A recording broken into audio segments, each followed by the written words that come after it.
What is up, everyone? Sophia here, and what I'm going to be talking about today is women who are trying to prove themselves to a man, and I can almost bet that a lot of y'all are doing this and you may not even know it. Now, before we get into the topic, don't forget to hit the notification bell so you can stay updated, and don't forget to subscribe, and also don't forget to check the description box because I always put a lot of stuff in there, such as my book specifically for single women. Now, let's go ahead and get right on into it, shall we? So when we talk about the idea of trying to prove yourself to a man, the reason why this is so prevalent among women specifically is it's because women have this thing in their head where they are very fearful of being single forever, and therefore they feel they must go above and beyond in order to overly prove themselves to a man so that the man will choose them. And honestly, whenever I think about women going about relationships like this, I promise you, y'all, it reminds me of that Bible verse in Isaiah 4:1 where it says, "And in that day 7 women will take hold of one man, saying, we will eat our own food and wear and provide our own clothes. Only let us be called by your name and take away our shame of being unmarried." Because that's exactly what I feel like, is that women will specifically overprove, overdo, overprovide, take on everything in order to take away their shame of being unmarried. And for whatever reason, this is so prevalent among women.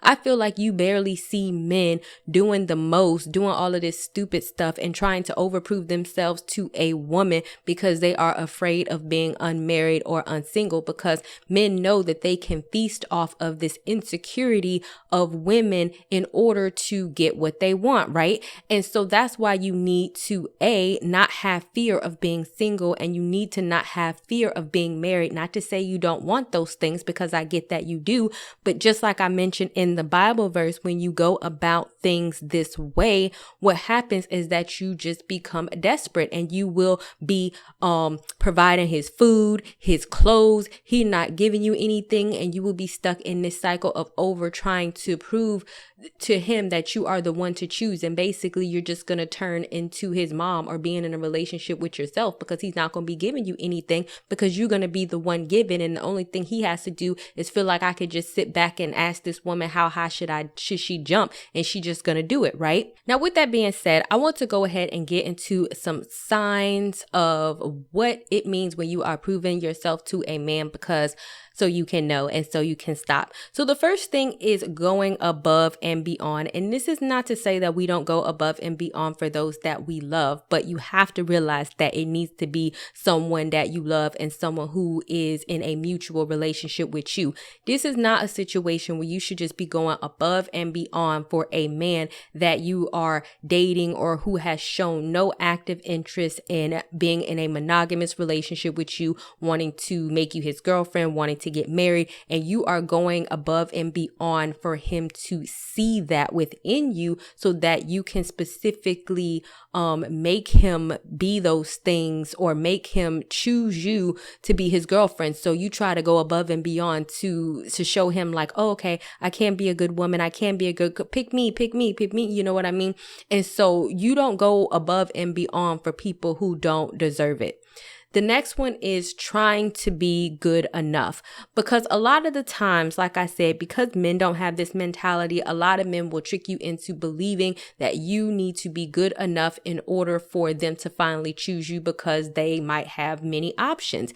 Or you might feel like, oh, if I just show him how good I am, how nice I am, what a wonderful wife I would make, let me go clean his house, wash his clothes, do this, do that, do this. And you're just trying to do everything simply to show him that you're good enough, right? So that he feels like, oh, I will choose you out of all of the other options. And the fact of the matter is, once a guy gets to know you and who you really are just as an individual, that should be it. It shouldn't be, oh, I need to go above and beyond my regular person or who I am after he done already seen who you are, because you're just getting to know each other. And if he can't like you for you, then I don't know what to tell you, right? It shouldn't be like, oh, he has already gotten to like me for me, but since he hasn't, wifed me up or made me his girlfriend or whatever, or gave me a commitment, whatever the case may be, now I need to go above and beyond to try to show him that I am good enough. Because really, if that's the case, he should be trying to show you the same thing. This is not a situation where it's one-sided, where you're just trying to prove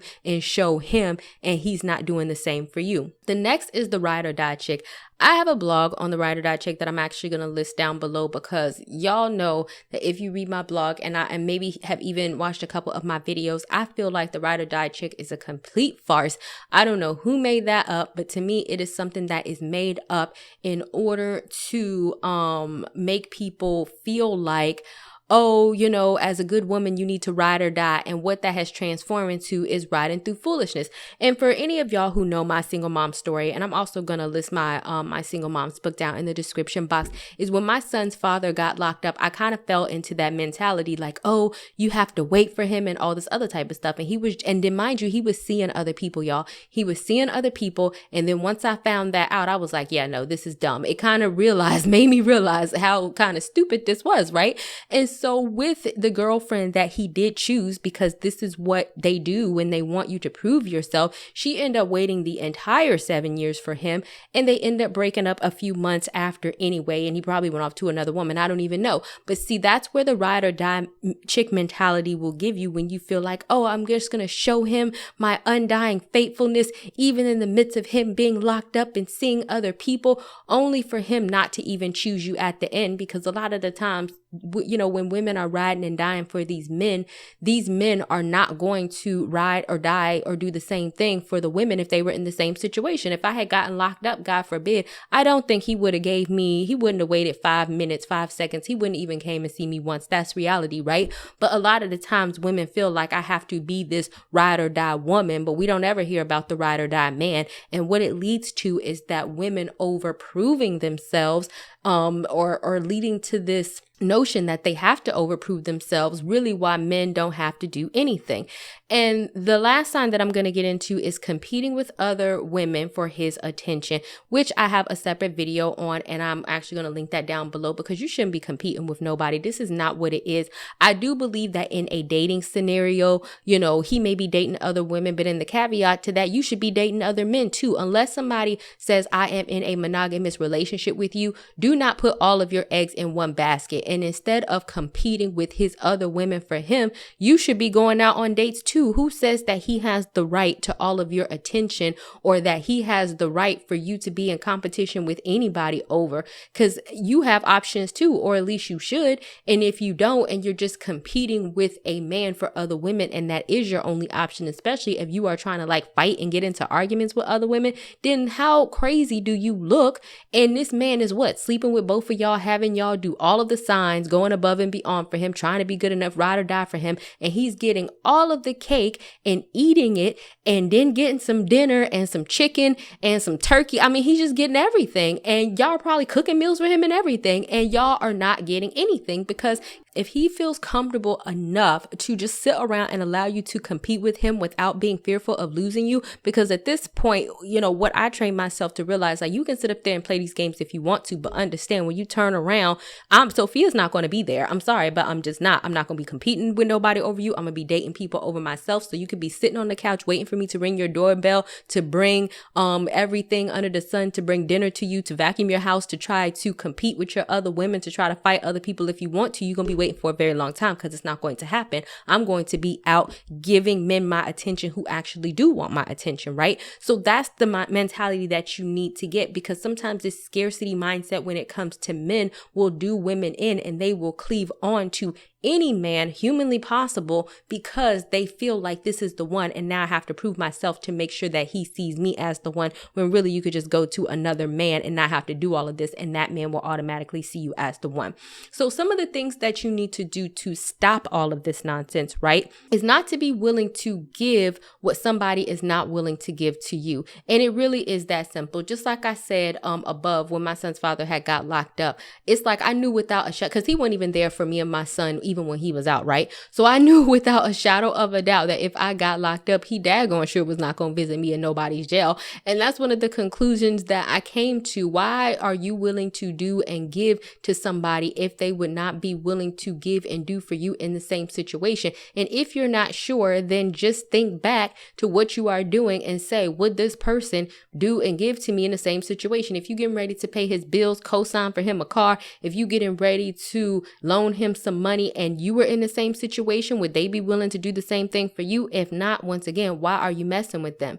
And the second is to let them earn your trust. I am a big proponent of this, even though I might be by myself on this. People might say, oh, you have trust issues and you should give somebody your trust until they break it. I personally disagree with that, and I completely don't care. And the reason why I disagree with that is because it's just like, if I meet some random person, some stranger out in the street, I'm not just going to invite you in my house and say, oh, well, you haven't done anything to make me not earn your trust. So therefore, come on in, stranger. Okay, but you don't know this person. This person can be a rapist, a serial killer, or a thief. You don't know. So to me, you let people earn your trust first before you start over giving to them. If the moment that you meet somebody, you automatically feel that they're the one and they have not shown you that in any way, shape, or form or capacity, and you start going above and beyond and trying to prove yourself to him and doing all this, that, and the third, and they haven't shown you that they are even interested in you for the long term, or interested in getting married, or interested in making you their girlfriend or their wife, or whatever the case may be,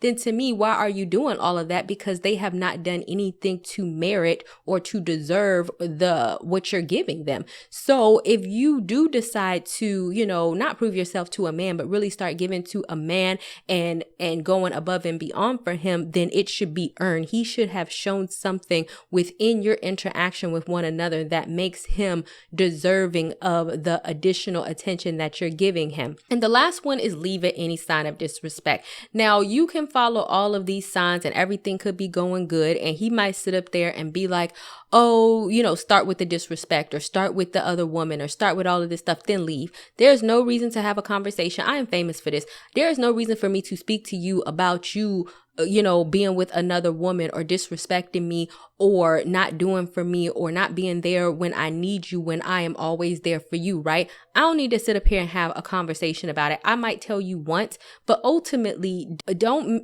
misunderstand a man to think that he don't know what he is doing. He does know. He's just trying to see how much he can get away with, and so he can determine going forward how he's going to treat you. And if you continuously sit there at any sign of disrespect, even if he says, oh, I'm not going to do it again, and he turn around and do it again, and you just sitting here like boo-boo the fool, then guess what's going to happen? He's going to continuously do it again, because he says, you know what, she didn't leave. The only thing we did was have a conversation about it, and that wasn't that bad, and now I can go ahead and do the same thing over and over again. You have to set boundaries for yourself, and you have to determine value within their eyes, and understand that when you leave, this is not a game. When you leave, you have to understand, and this has happened to me before. I had been dating men for years, and when I left, I, was like, all right, bye. And they did not chase me at all. You have to understand that sometimes some men will chase you. There's been times where I have left and they have apologized and they have chased me and they have, tightened up. There are other times when you will leave and they will straight up not care. And if that's the case, then you already know how they feel about you.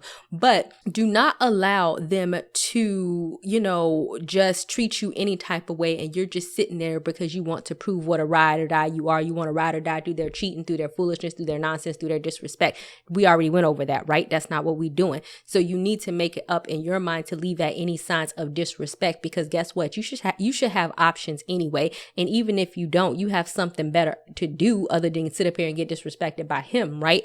And I'm going to leave in the description box why men love bees or bitches.